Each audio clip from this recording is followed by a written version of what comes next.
Magandang araw po sa inyong lahat. Ako po si Bartolome B. Nieves Jr.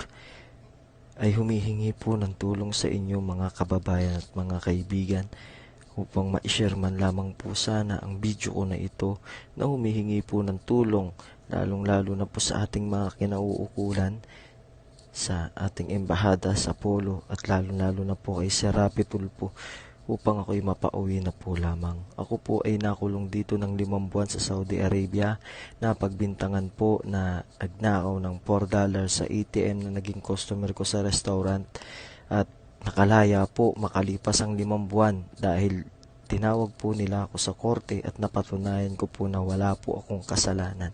Sana po mga kababayan ay matulungan niyo po ako upang maikalat po natin ang video kong ito upang mapansin naman po sana ng mga kinauukulan ng kalalagayan ko ngayon.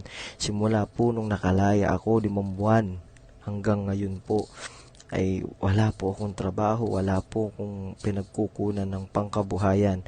Baka sana po lamang maaari ay mapauwi na po ako sa aking mga mahal sa buhay. Dahil napakahirap na po talaga ng aking kalalagayan dito. Minsan po ako ay lumalabas at namamalimos na lamang po sa daan para lamang po kahit papaano magkaroon ng load upang pang-update man lamang po sa aking pamilya. Maraming salamat po.